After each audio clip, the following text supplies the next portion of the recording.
buenos días para todos los asistentes a la actividad del día de hoy de la sección de cardiología clínica del programa de medicina interna de la Universidad de Antioquia. Les damos la bienvenida a esta actividad de enfoques en cardiología.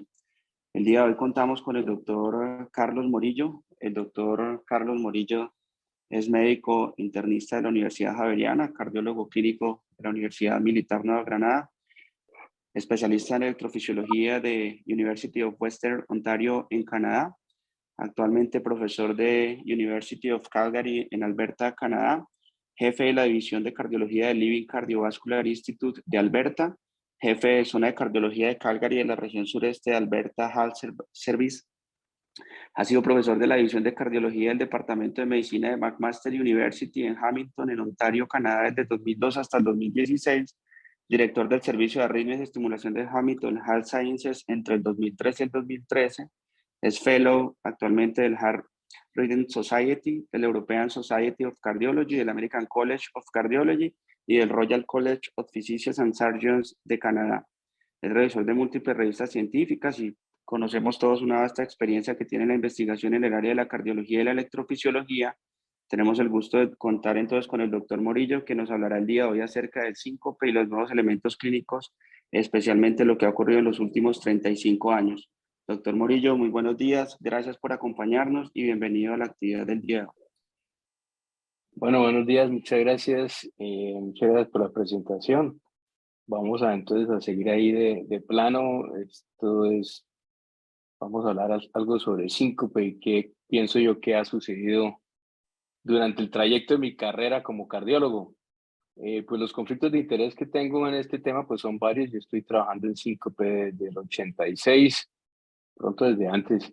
He participado en el diseño de prácticamente todos los estudios clínicos que les voy a mostrar sobre el síncope vasovagal y otras formas de síncope desde el año 90. Soy miembro de los comités ejecutivos de los estudios Vasovagal Pacemaker Studies, los post-trials del 1 al 8, el ISSUE, el SPAIN. Ninguno de esos ha sido financiado por la industria. También he sido autor, coautor, revisor de todas las guías de práctica clínica en síncope, que nadie lee y si las leen no se las aplican, de la Sociedad Europea de Cardiología, Canadian Cardiovascular Society, American Heart, American College, Heart Rhythm, o la S o la ARS, como se llama ahora, y recordar que la mayoría de los tratamientos aquí recomendados son off-label y la mayoría pues no sirven para mucho.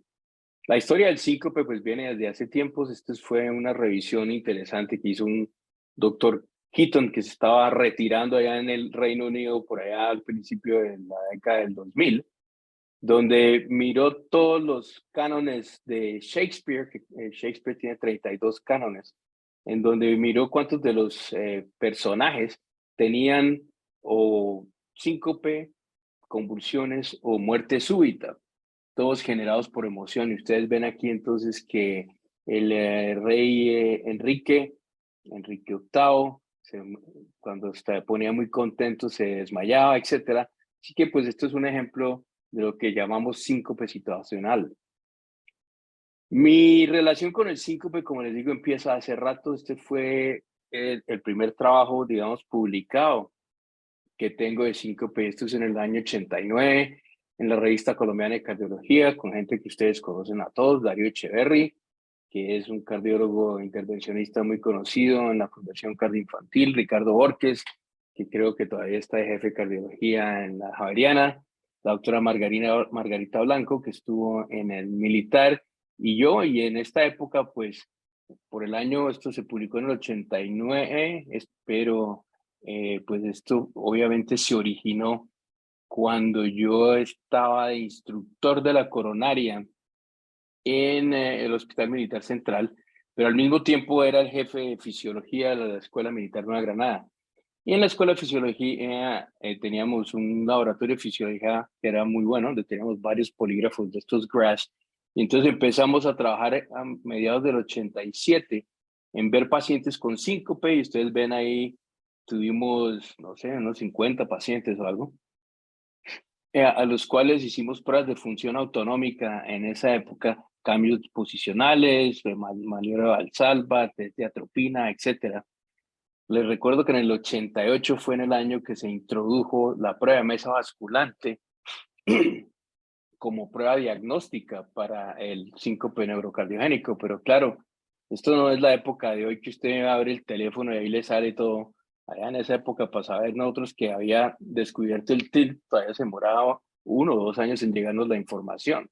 Así que eso es una de las cosas que ha cambiado fundamentalmente.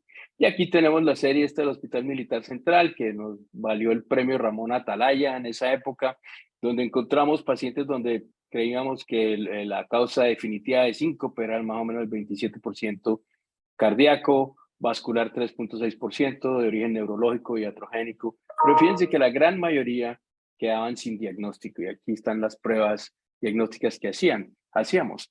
Desde luego no hacíamos todavía prueba de masa vasculante, pero ya empezamos a pensar que probablemente este iba a ser uno de los caminos para eso. Aquí está una diapositiva donde nos muestra cómo esto ha evolucionado y ustedes ven que en los años 80, a principios de los 90, solo un 30, 20% a 30% máximo de los pacientes se consideran que tenían síncope de reflejo, ya sea de origen vasovagal, hipersensibilidad del seno carotidio, situacional, etcétera. Pero hoy en día, con una mejor habilidad de simplemente una historia clínica, el Calgary Syncope Score, otras cosas que hemos desarrollado, más o menos el 70% de los pacientes que llegan a urgencias o a cualquier lado tienen síncope que es de origen reflejo. Y el otro tanto por ciento, entre 1 y 4%, 1% en los 90, 4% ahora, es por hipotensión ortostática. Así que básicamente el 75% de las causas de síncope son benignas. Desafortunadamente, a pesar de eso, los pacientes cuando llegan a urgencias se les pide una batería de exámenes que son por lo general inútiles. La arritmia cardíaca, ya sea por bradio, taquiarritmia o aquellos que se encuentran en alto riesgo de muerte súbita, pues eran más o menos 25 a 30% en esa época porque pues no teníamos una capacidad de hacer un diagnóstico muy fino, pero hoy en día es realmente solo el 5% de los pacientes que llegan a una urgencia como las que tengan ustedes allá en el hospital.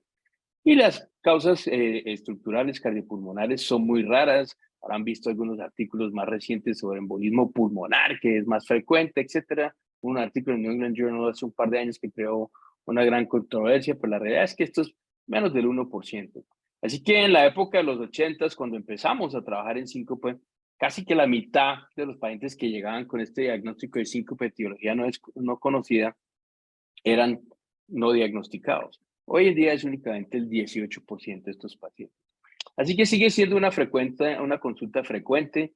No sé si se acuerdan, George Bush tuvo un episodio sincopal y se dio su cocazo ahí. Seguramente fue por cuestión vasovagal. El amigo Fidel también tuvo su episodio de síncope, así que el síncope no distingue entre capitalismo y comunismo. Es una causa frecuente de admisiones al hospital. Más o menos el 3% de las visitas a urgencias están relacionadas con síncope. Desde luego, a medida que nos envejecemos, vamos a tener más causas, más síncope y vamos a tener más causas multicausales. El problema con el síncope es como en este caso, la mayoría de los que están en la audiencia serán muy jóvenes, porque entiendo que la mayoría de ustedes serán residentes, no tienen ni idea quién es Reggie Lewis. Reggie Lewis era el point central de los Boston Celtics en el año 85. Tuvo un episodio sincopal y se fue a un hospital y le dijeron, hombre, en Boston, usted tiene que hacer un estudio electrofisiológico, etcétera, una cantidad de cosas que obviamente iban a poner su carrera en entredicho. Bueno, entonces el tipo decidió escaparse por una ventana, no sabemos cómo cupo este tipo, pues este medía 6 pies 9, o sea que es como 2,10. Se escapó de ese hospital, se fue a otro hospital y lo vio un tipo ahí que le hizo una prueba de mesa basculante que le salió positiva. Dijeron, eso no es nada, usted tiene espacio vagal, tome agua y sal. Para hacerles el cuento corto, el hombre estaba haciendo un entrenamiento, hizo un episodio de síncope y pues muerte súbita y ahí quedó.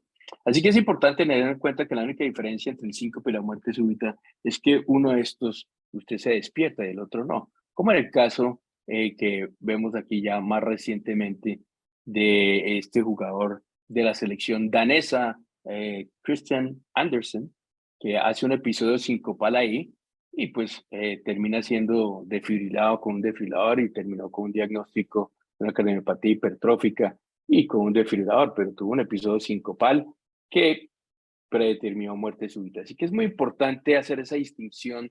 ¿Cuál es el paciente en el que yo realmente tengo miedo de que le vaya a pasar algo? Y si tenemos algunas herramientas para poder dilucidar ese dilema.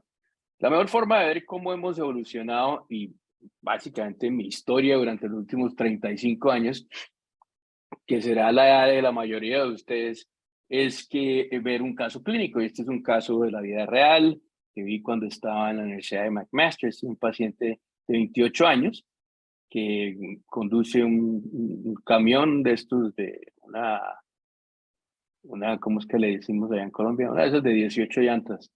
En todo caso, una mula.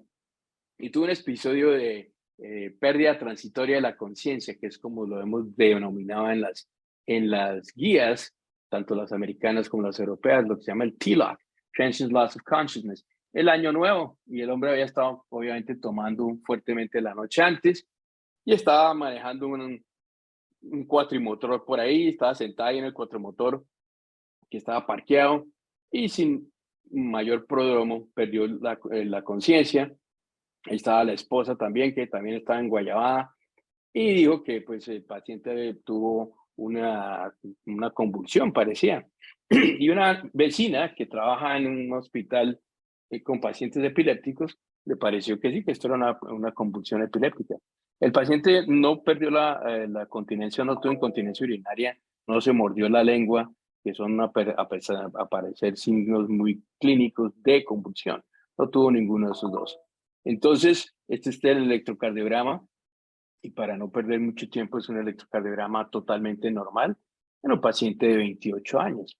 Entonces, claro, el diagnóstico y el manejo es cuál. Bueno, el primer episodio de síncope, pero la verdad es que cuando le preguntaron, parece que el palado de 28 años había tenido algún otro episodio cuando la mamá se cortó y vio sangre, entonces parecía muy consistente con un síncope neuralmente mediado. Así que esto se le da agua, maniobras de contrapresión, se le da fluorocortisona, tiene un síndrome convulsivo, entonces lo tratamos de acuerdo, tiene síncope neurocardiogénico con asistolia severa y se le pone un marcapaso, es un síncope de origen desconocido y se le hace un estudio electrofisiológico, o se le pone un monitor implantable de eventos, o en este momento no sé, no me importa, el tipo estaba en Guayabao, no tenía ningún problema, está deshidratado, váyase para su casa. Esos son los retos diagnósticos que tenemos con ese paciente. Entonces aquí más o menos empieza mi historia. Después de que salí del militar, me vine para Canadá, a la Universidad de Western Ontario, con George Klein, Raymond Yee y este grupo. Y este estudio es el primer estudio randomizado de tratamiento en síncope vasovagal que se publicó en la literatura. Esto fue en el año 93. Este fue un estudio en el cual, pues, en esa época, como el principio es, bueno, el síncope vasovagal realmente es porque hay un aumento del tono vagal muy importante, pues inhibamos el tono vagal. ¿Y qué es la droga que podemos utilizar para eso? Pues la disopiramida. Entonces, hicimos un estudio donde los pacientes con síncope de origen no explicado y que no tenían ninguna cardiopatía o alteración cardiovascular, se les hacía una prueba de mesa vasculante. Si era positiva, una segunda prueba de mesa vasculante. Y estos que tenían la segunda prueba de mesa vasculante, entonces se randomizaban a tener disopiramida intravenosa versus placebo y después otro tilt, y los que permanecían positivos se les daba la droga que faltaba, ya fuera el placebo o la disopiramida. Así que un protocolo intenso donde se preseleccionaban muy bien los pacientes basados en la prueba de mesa basculante. Lo que vimos es que, pues la verdad, no había mayor diferencia entre el placebo con la isopiramida, como ustedes ven aquí, prueba de mesa vasculante positiva, la mayoría, el 80 y tanto por ciento, negativa, casi el 15, el 20%. Así que la primera conclusión fue, bueno, los pacientes agudamente, cuando se les hace mucho tilt, la verdad es que no sabemos, esto no sirve. Entonces, procedamos a darles disopiramida 4 semanas, los volvemos a traer, les volvemos a hacer una prueba de mesa vasculante y pues fue otra, de nuevo, un estudio negativo. La mayoría de los pacientes ya fuera con placebo o con disopiramida, Es más los que tenían placebo tenían prueba de masa vasculante negativa. Así que temprano nos dimos cuenta, bueno, de pronto esta vaina de inhibir el tono vagal o no lo estamos inhibiendo lo suficiente, no funciona. Después vimos que la respuesta serial a la prueba de masa vasculante era que los pacientes se iban negativizando con frecuencia, casi el 40%. De aquí se basó el grupo de Bélgica para hacer el tilt training, porque nosotros postulamos que esto probablemente era reentrenamiento de los vasoreceptores.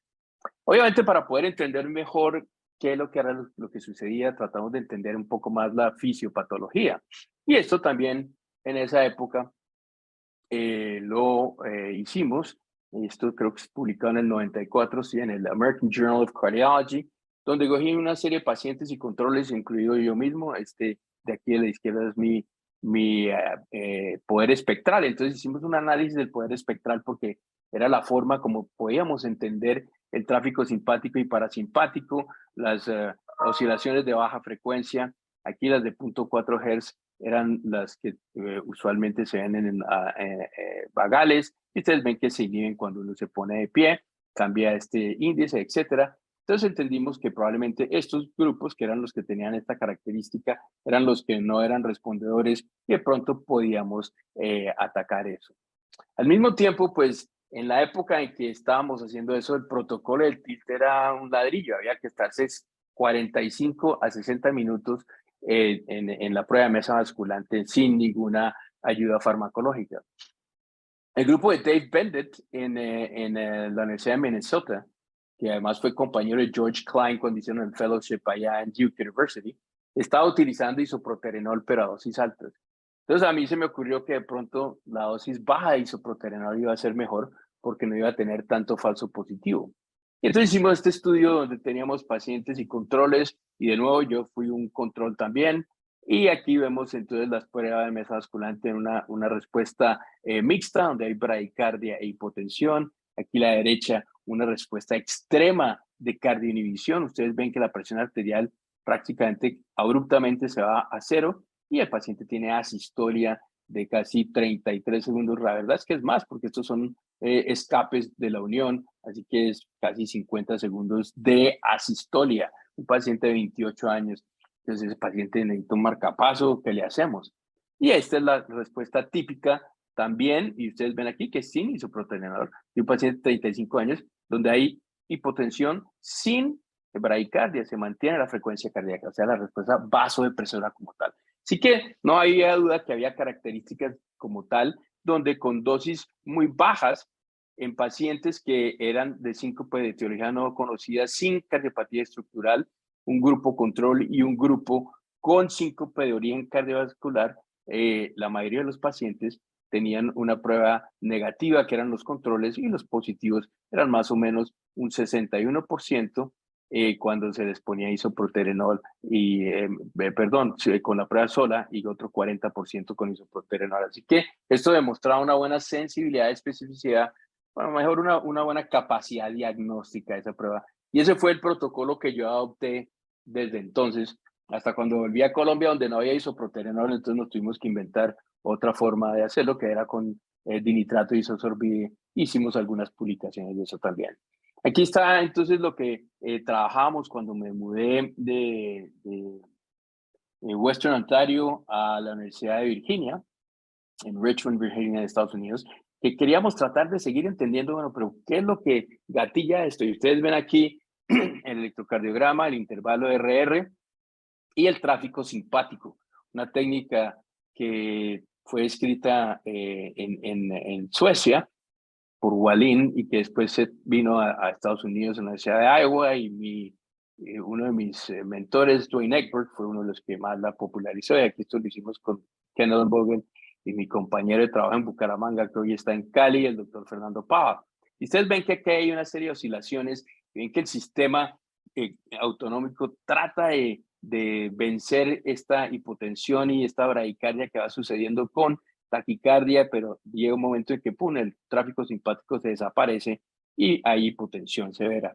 Así que pensamos que ese era como el gatillo, y después hicimos esta publicación en Circulation, donde también analizamos los barorreflejos y logramos entender que esto era sin duda una de las partes importantes del mecanismo que llevaba a estos pacientes a tener síncope. Pero entonces empezamos a hacer los estudios con marcapasos y por limitaciones de tiempo no les puedo mostrar todo lo que hemos hecho, pero hubo el estudio BPS-1. El estudio BPS-1 se publicó en el JACC en el año 98. Y era pacientes con síncope vasovagal, se les hacía una prueba de mesa basculante, que era positiva, se randomizaban a un marcapaso bicameral de DDR contra nada, agua y sal nomás. Y ese estudio mostró que el marcapaso tenía un beneficio gigantesco. Había un 80% de reducción de riesgo en la recurrencia de síncope, y en ese año las guías cambiaron a una indicación 2A para marcapaso en este grupo de pacientes. Pues después nos pusimos a pensar, hombre, pero la verdad es que este estudio no es el estudio que debemos hacer, debemos ponerle marcapaso a todo el mundo, y ni nosotros ni los que tienen el marcapaso saben si el marcapaso está funcionando o no. Y ese fue el VPS-2, donde 100 pacientes fueron randomizados a tener el marcapaso apagado, o sea, ODO, que está censando únicamente sin estimulación, y otros 48 a DDD, como les mostramos con Rate Response. ¿Y cuál fue la sorpresa? La sorpresa fue que no había ningún beneficio del marcapaso. Entonces, ups, hay que cambiar las guías. Y cambiamos las guías de 2A y algunos ya iban en 1A a 2B, en que los marcapasos, fíjense que el efecto placebo era muy importante en esta población. Así que es importante que hagamos obviamente los estudios clínicos como tal, y ahora después les muestro algunos más recientes. Entonces, debido a tratar de entender el mecanismo, les mostré que primero aumenta mucho el tráfico simpático, después se apaga, hay también cosas con el tráfico vagal, entonces dimos metoprolol, y de nuevo el metoprolol pues es una droga que tiene tanto efecto vagal como efecto antisimpático. Entonces empezamos los estudios post, y esto en el año 2006 lo publicamos en Circulation, donde metoprolol versus placebo en una población con síncope neurocardiogénico, ven ustedes que no tuvo ningún efecto en el análisis de intención por tratamiento y en el análisis por protocolo. Pero sí vimos que había una población que al parecer se beneficiaba, que eran los pacientes mayores de 42 años, o sea que al parecer ese era un grupo, pero esto fue de un subanálisis, así que, pero era predeterminado. Después entonces fluorocortisona, hicimos este es el post 2 y el post 2 también lo publicamos en JACC en el año 2016. Colombia, allá en Medellín, mi amigo Eduardo Medina reclutó bastantes pacientes, por eso está de coautor.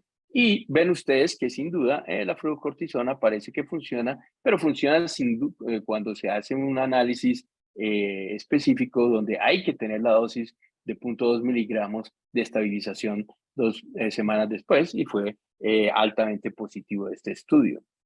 Y más recientemente, esto ha sido casi un año, el estudio POST-4, donde un alfa-1 agonista, porque hicimos otros inicialmente, sobre todo los europeos, mi buen amigo Ángel Moya publicó el estudio con epinefrina, pero fue negativo, y con midodrine también, otro de los estudios más grandes que se ha hecho en síncope vasovagal, 138 pacientes. Estos estudios, claro, no tienen nada que ver con estudios que hacemos en otras áreas de medicina cardiovascular, donde son miles de pacientes. Pero aquí con esto, esta muestra fue suficiente para mostrar que era altamente efectivo en midodrina, había una reducción de riesgo casi el 80% con un número necesario para tratar, para prevenir una recurrencia de síncope y reducir la carga de síncope de tan solo 3 a 5 pacientes. Así que el midodrine, pues, funciona bastante bien. Pero seguimos teniendo pacientes que tienen las historias intensas y que todas las guías han dicho que solo los pacientes mayores de 40 años que tienen síncope refractario con las historias mayores de 3 a 10 segundos son los que eventualmente se benefician de un marcapaso. Pero les mostramos que BPS2, el DDR con Rate Response no funcionaba.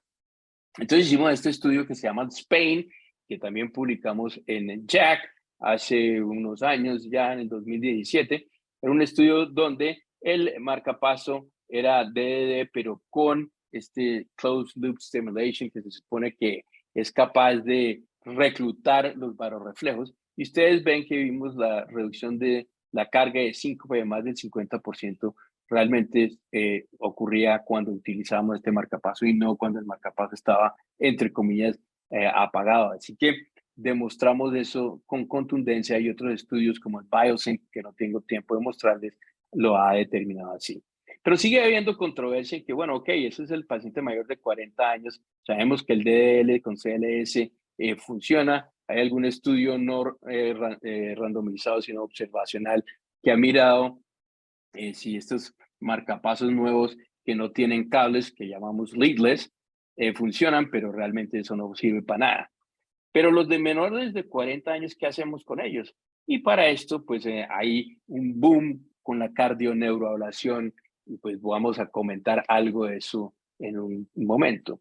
Entonces, ¿cuáles son los algoritmos que tenemos? Y este es un algoritmo modificado de un artículo que acabamos de publicar en Aerodynamic Neuroscience, donde revisamos cuáles son los pacientes que se benefician de marcapaso. Entonces, los que tienen síncope recurrente, que es no predecible, mayor de 40 años, hay un grupo que pues obviamente o tiene hipersensibilidad al seno carotídeo cardioinhibitoria, pues bueno, eso lo podemos determinar por tilt y masaje de seno carotídeo. Hay asistolia durante la prueba de mesa basculante y si esto es así, pues entonces hay que ponerle una marcapaso de estos con CLS. Y si pensamos que no sabemos si hay asistolia, pues es importante el monitoreo a largo término con un monitoreo de tipo implantable, como lo que les voy a mostrar en un segundo. Así que los que son para estratificar el riesgo en este grupo de pacientes, los menores de 70 años que tienen un bajo riesgo de síncope que sea de riesgo cardiovascular, pues se pueden manejar y se mide también cuál es la presión arterial para determinar si estos pacientes tienen lo que llamamos hoy en día el fenotipo de hipotensión, donde este es un grupo que se beneficia mucho con midodrine. Así que, pues, estas son las formas como estamos manejando estos pacientes hoy en día. Y esto es un artículo que también recientemente publicamos, donde miramos dónde están localizados estos ganglios autonómicos en diferentes zonas, donde hemos hecho ablación de estos ganglios para restaurar el tono autonómico y reducir, no solo para síncope neurocardiogénico, pero no tengo tiempo para discutir otras formas como bloqueo AV funcional, etcétera. Y hemos propuesto este algoritmo donde mediante la prueba de masa basculante se induce asistolia, pues si o hay asistolia espontánea, estos pacientes entonces tienen por definición un síncope neurocardiogénico y cardioinhibitorio. Y si son menores de 40 años, pues entonces una cardioneuroablación puede ser beneficiosa. Mayores de 40 años se les puede hacer poner un marcapaso bicameral con CLS que hemos mostrado, aun cuando no directamente comparado, sino por metaanálisis, que es mejor que el DDR.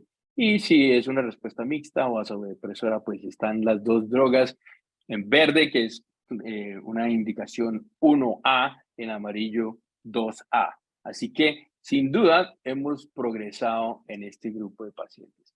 Y también esto lo hemos publicado recientemente, que es un metaanálisis que hemos mirado sobre cardioneuroablación en estos pacientes, porque estamos diseñando un estudio de cardioneuroablación.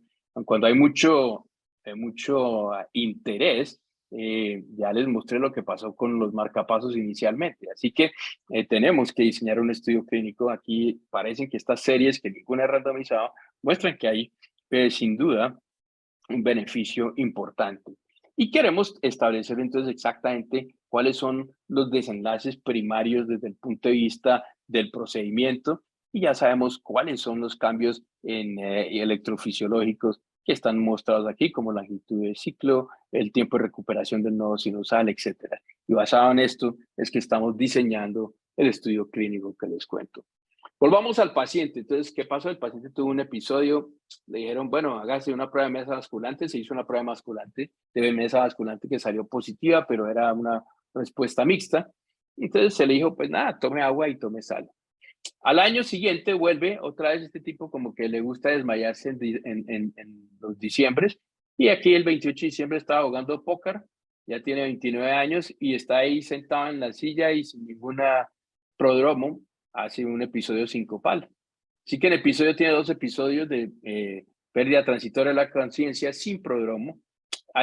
Con un intervalo de 1 año se le hizo una resonancia, Holter, todo lo que quiera. No hay historia familiar de muerte súbita, todo es negativo. ¿Y ahora qué hacemos con este paciente? Como diría mi papá, cógeme este trompito en la uña. Ahora tiene este electrocardiograma donde tiene estas extrasístoles que parecen multifocales, un tipo de 28 años. Entonces, tiene extrasístoles, pero Holter no mostró una carga más de 2%, que es muy bajita. Las cargas de extrasistolia ventricular que nos preocupan deben ser mayores de 15% y el acoplamiento pues debe ser corto. Acá pues está más o menos, pero bueno, entonces, ¿qué hace uno con esto? Entonces, pues, ahora, ¿qué hay que hacer? Ahora que le ponemos lo seguimos observando, pues realmente ha tenido 2 episodios de síncope en circunstancias ahí que seguro está tomando, pero esto suena como no me gusta. Hacemos un estudio electrofisiológico, le ponemos un monitor implantable, no sé, pero me está empezando a preocupar. Si yo les pregunto a ustedes, este paciente de 29 años, con esas características que ya ha presentado, ¿cuál es el riesgo de muerte en el próximo año? La mayoría me diría menos del 5%, porque realmente no tenía enfermedad cardíaca estructural, tiene un electro que sí, tiene un extrasístoles, pero el Holter y la resonancia y todo es normal. Ahora, los únicos que han hecho algo para mirar esto son los del grupo italiano, que ya tiene varios años, en el 2003. Esto es la escala de Obesil, que tiene 4 marcadores. Edad mayor de 65, que este paciente no tiene. Historia de enfermedad cardíaca, que pues parece que no tiene. Pero sí tiene síncope sin prodromo y sí tiene un electrocardiograma normal, porque esos ejercicios no son normales. Utilizando esta escala, pues con 2 de estos puntos tiene casi 30% de 25% de mortalidad al año. Así que este paciente está en riesgo de muerte súbita o no. Vuelvo y les digo, este es un paciente que no tiene mayores cosas y desde el punto de vista estructural, sino esos 2 episodios. Así que lo que pasa es que es importante poder tratar de identificar cuál es la causa del síncope. Y eso es lo que este video trata de mostrarles, que uno siempre tiene que estar preparado. El síncope es como cuando uno el carro no le prende y lo lleva al taller y el mecánico dice, no, pero no tiene nada. Entonces hay que capturar el momento del síncope en el momento adecuado. Y esto es lo que esto nos está mostrando. Y por eso, cuando estaba yo en Western, aquí, en esa época, fíjense cómo habrán cambiado las cosas, que eran, en esa época cuando uno se graduaba, le daban esto que la mayoría de ustedes ni sabrán qué es eso. Esto es un pointer láser. Entonces, cuando uno se graduaba, le daban un pointer láser porque ya podía ser speaker y tal. Este es George Klein, que fue mi mentor y mi profesor. Y en el año 92 hicimos el primer implante en el mundo de este monitor, que era realmente un marcapaso, la caparazón de un marcapaso Elite, que tenía este par de electrodos que están señalados con las flechas, y era el monitor implantable de eventos.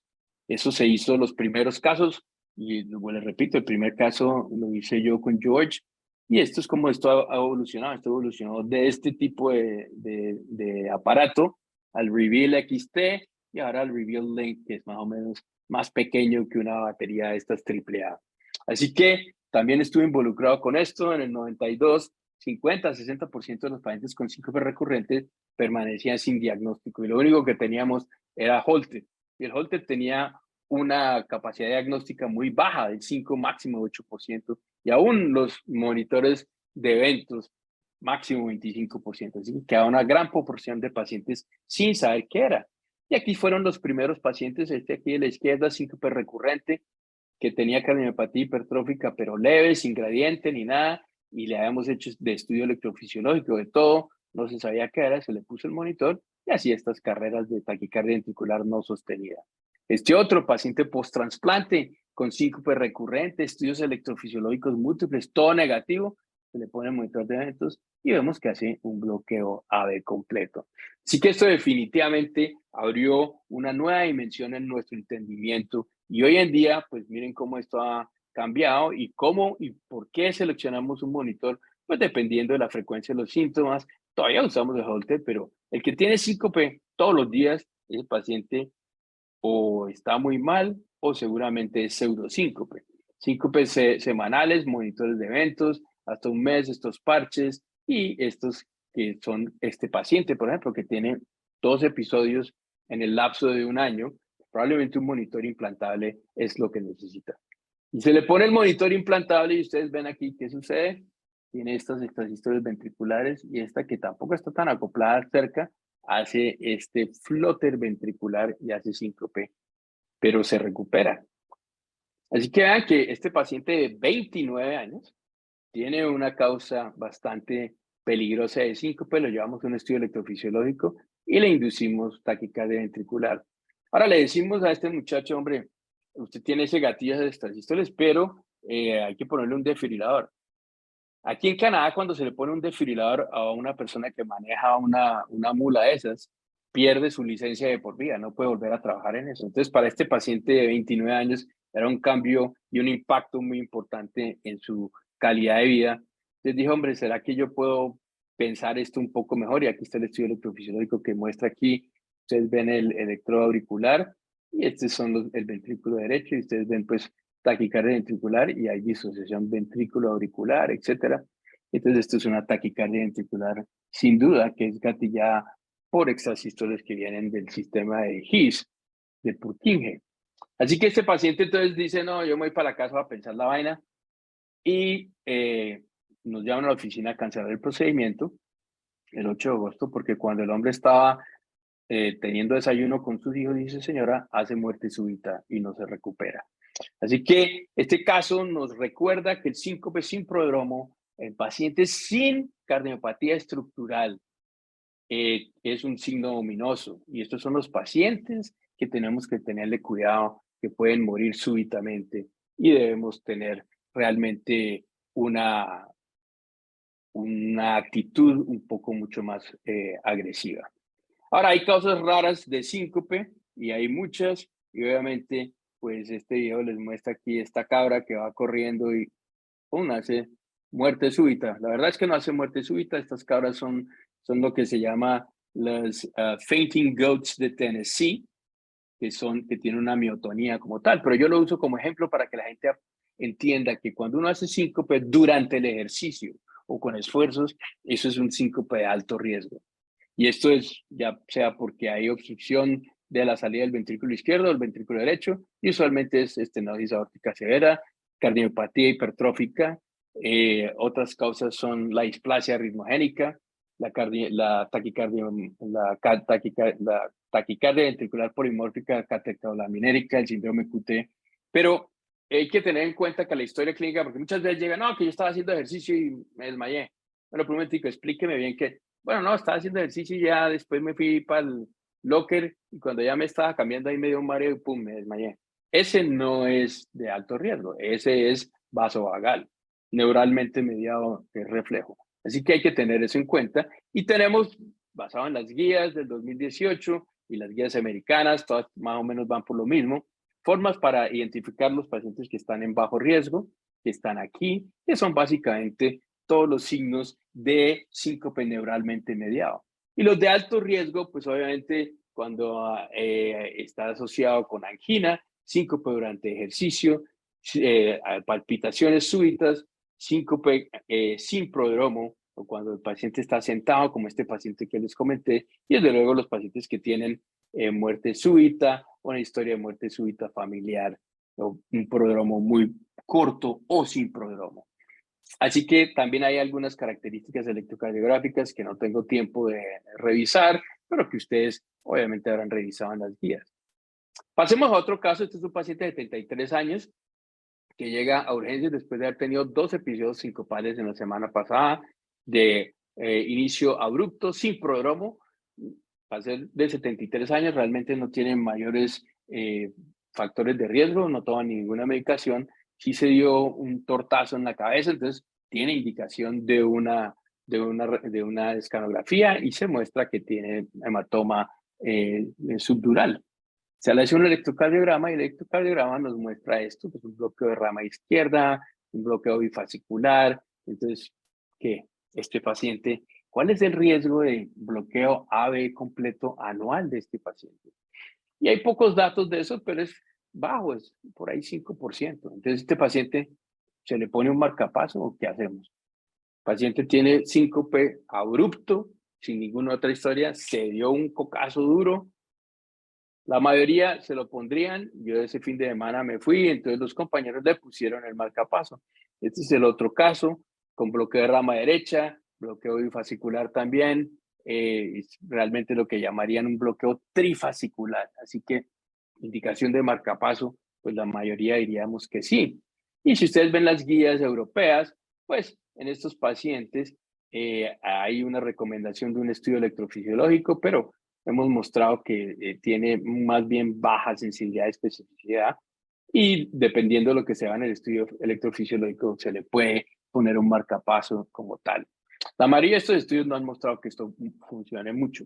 Este es el estudio Sprightly que diseñamos hace varios años. Andrew Cran, Bob Sheldon, el grupo de acá, el grupo de McMaster y el grupo del doctor Brignole, los del ISU, que son pacientes con síncope y bloqueo bifascicular, y como este paciente, me olvidé mencionarles el eco, normal, fracción de eyección del 50%. Pacientes con fracción de eyección mayor del 35%, entonces han randomizados a que miremos qué pasa o pongámosle un marcapaso.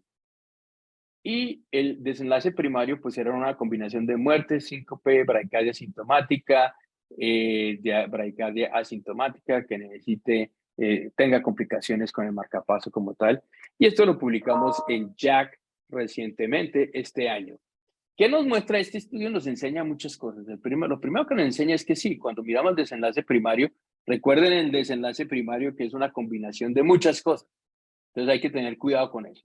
Muerte, tal y tal y tal. La verdad es que uno pone un marcapaso para prevenir síncope, no más.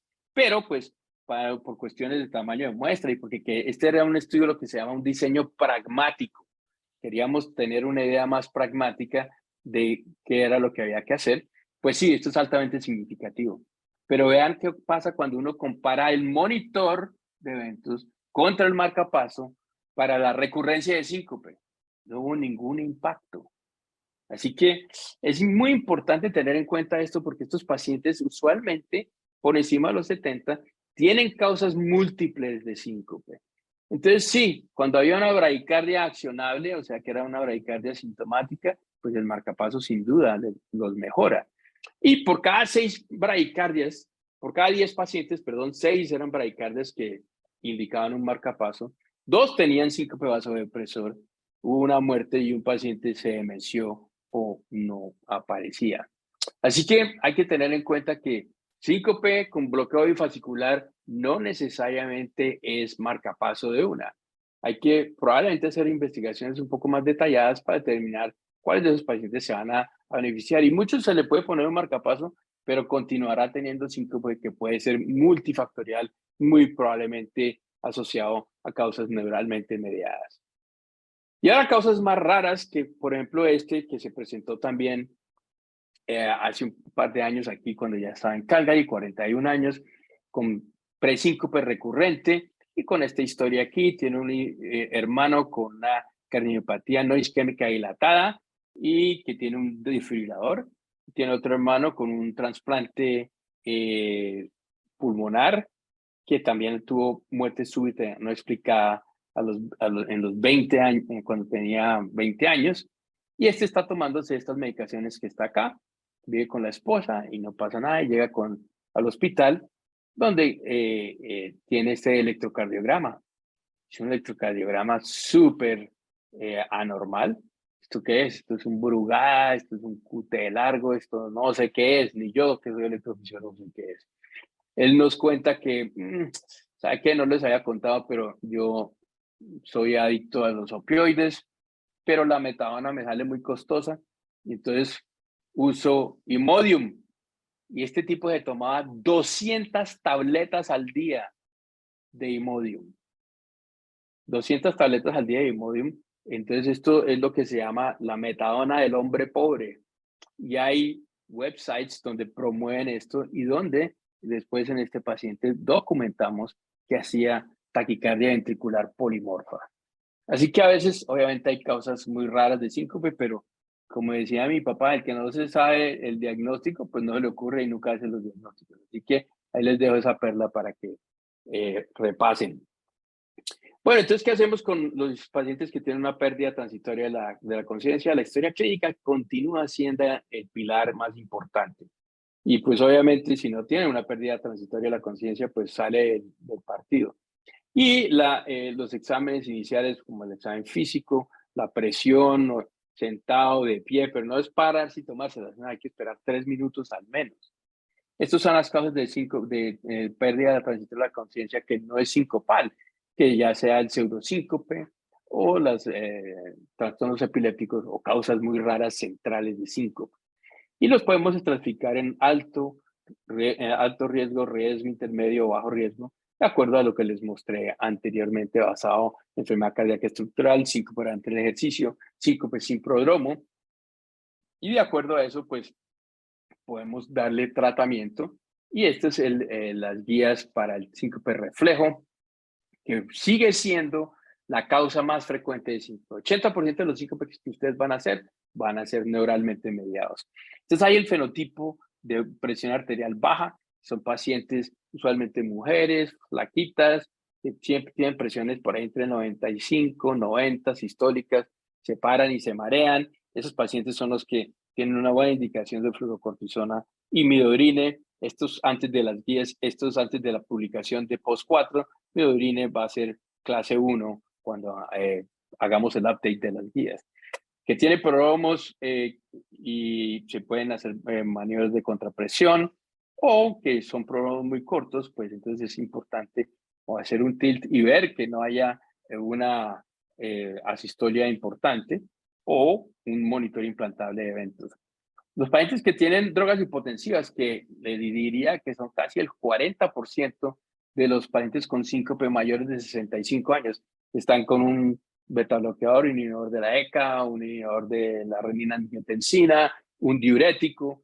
El estudio STOP mostró que simplemente reduciendo estas drogas uno reduce la recurrencia de síncope. Y cuando son dominantemente cardioinhibitorios, pues está el marcapaso y estamos tratando de documentar que, por ejemplo, la cardioneuromodulación funcione. Y ahí están los ejemplos de algunas de las maniobras de contrapresión.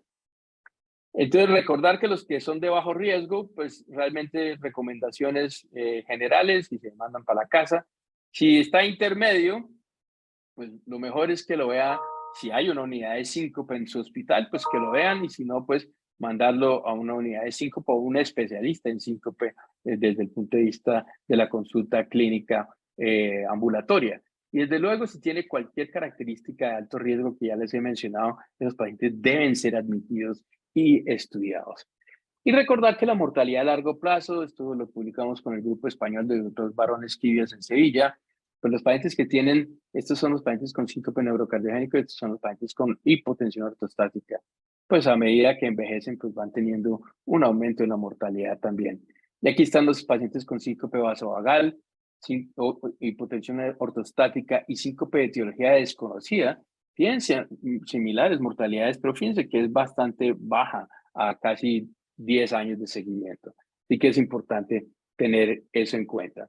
Así que los pacientes de alto riesgo son los mayores de 65, síncope sin prodromo, palpitaciones que preceden el síncope, pacientes que han tenido traumas importantes, los que tienen enfermedad cardíaca estructural denominada I, y los que tienen algunas características electrocardiográficas como bloqueos bifasciculares, bloqueo de rama derecha, ondas Q, QRS mayor de 160 milisegundos, o cualquiera de estas otras cosas nuevas como el Brugada o la repolarización temprana maligna. Así que las guías más recientes, estas del 2020 que hemos publicado acá en Canadá, pues los que de nuevo, verde, que son de bajo riesgo, se pueden darles de alta rápidamente urgencias el mismo día. Etiología no clara de riesgo intermedio deben ser vistos por cardiología o por lo menos por el grupo de síncope de una manera urgente, y los que tienen las características de alto riesgo admitir al hospital. Y desde luego, si ustedes tienen una capacidad de tener lo que llamamos un algoritmo estructurado, aquí esto es lo que usamos acá en la Universidad de Calgary. Dependiendo de esto, pues algunas de estas pruebas son las que hacemos de manera especial, dependiendo del tipo de riesgo y del paciente que tienen ustedes ahí. Así que al final, en esos 35 años, he tenido el gusto de colaborar con, aquí está Richard Sutton. Él y Roseanne Kennedy fueron los que describieron la prueba de mesas rodante en el año 88. El doctor Menossi, el doctor Brignole, todos los estudios Issue, el doctor Ravielli, que también hizo varios de los estudios, y aquí mi gran amigo, el doctor Moya, y esto es hace unos 30 años cuando estábamos empezando a diseñar todos estos estudios clínicos. Bueno, muchas gracias.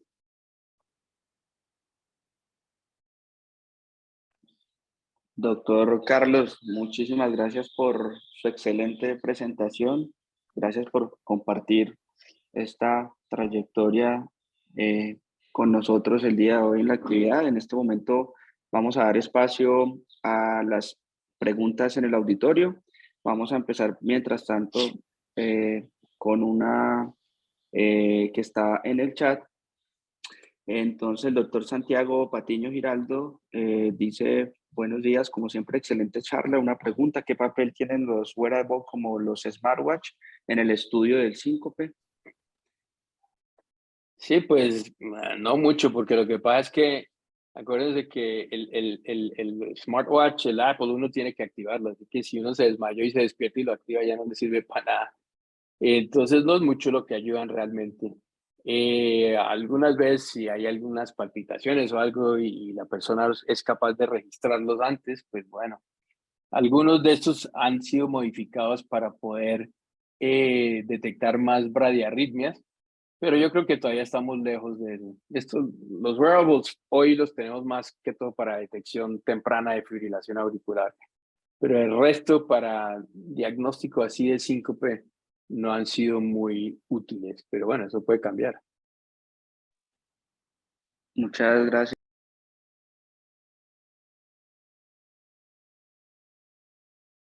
Ahí preguntan por las medias de presión. Sí, eso es parte de las maniobras de contrapresión, y los pacientes por encima de los 65 que tienen síncope neuralmente mediado combinado con hipotensión ortostática, siempre se las recomendamos.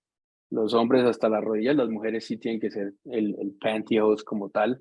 Acá también pues, en la Universidad de Calgary hemos diseñado algunos de estos ¿cómo se llamará esa vaina? Un garment que lo que hace es que contrae el abdomen, y al contraer el abdomen también pues mejora el retorno venoso. Pero el problema con esas cosas es que es muy incómodo.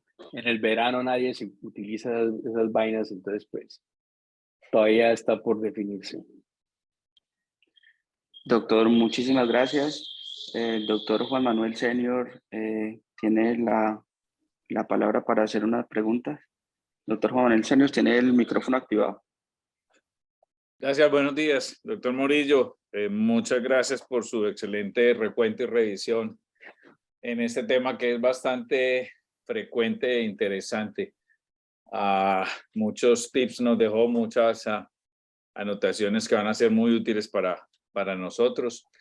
Yo tengo dos preguntas. Una es, ¿en qué consiste la intervención de cardioneuroablación? Para que no estamos familiarizados con el término y con el tipo de procedimiento, cómo se hace una cardioneuroablación. Y la segunda pregunta es sobre el papel de la angiografía coronaria en el estudio de los pacientes con síncope. Muy frecuentemente en la práctica clínica vemos que incluso uno de los primeros exámenes que se le ordenan a los pacientes es la angiografía coronaria, y todavía no se ha agotado el arsenal o el algoritmo diagnóstico, y terminamos haciendo un porcentaje bastante importante de cateterismos en pacientes que no han sido debidamente estudiados. ¿Usted qué opina? ¿En qué punto debería estar la angiografía coronaria? O si esta es una práctica habitual que todo paciente que tenga factores de riesgo, una probabilidad de enfermedad coronaria y haga un síncope sea estudiado primero en esta forma. Y muchas gracias. No, doctor Señor, muchas gracias a usted y a ustedes por la invitación. La segunda pregunta, primero, más fácil. La verdad, aquí nunca hacemos angiografía coronaria. Y si tenemos una sospecha muy alta de enfermedad coronaria, le hacemos un CT angio, una escanografía angiográfica. Pero yo diría que eso es menos del 3% de los pacientes, porque la verdad es que la enfermedad coronaria es muy rara vez la causa de síncope como tal. Estos pacientes que se presentan así son los que han hecho muerte súbita, que eso es otro cuento, que han sido rescatados allá afuera y tal. Recuerden que la primera manifestación de enfermedad coronaria sigue siendo la muerte súbita. Y estos pacientes es diferente al paciente que se presenta con síncope. Y síncope, pues es síncope inducido por angina, a veces la angina, y sobre todo no por enfermedad de coronaria, sino la de Prinzmetal. Pero estos son casos muy raros. Así que nosotros de rutina nunca hacemos una angiografía coronaria.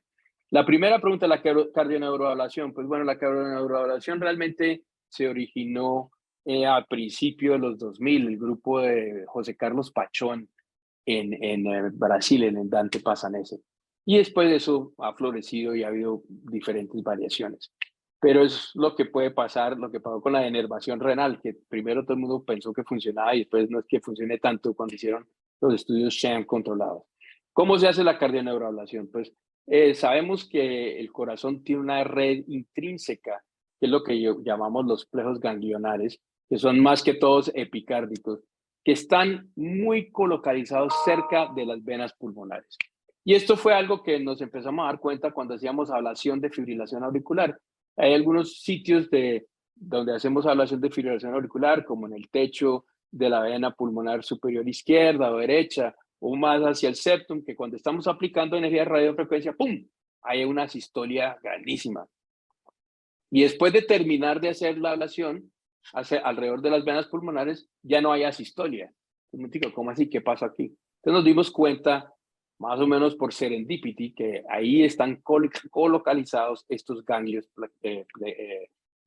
plexicos, ganglionic plexi, es que les decimos, que son el sistema intrínseco cardíaco autonómico. Es una red muy compleja. Entonces la ablación se hace muy parecido a una ablación de fibrilación auricular en esos puntos donde les mostré, donde están identificados, los podemos identificar ya sea por estimulación de alta frecuencia, donde inducimos asistolia, o más frecuentemente por algunas características de los electrogramas de fraccionamiento que están colocalizados en esas zonas. Entonces va y se hace la ablación de más o menos 4 o 6 de esos ganglios que son en la aurícula izquierda, cerca de las venas pulmonares, en la parte septal, en la aurícula derecha, más hacia la unión de la vena cava con la aurícula derecha y hacia el lado de donde está usualmente lo que llamamos el slow pathway cuando hacemos ablación de las vías lentas de reentrada intranodal.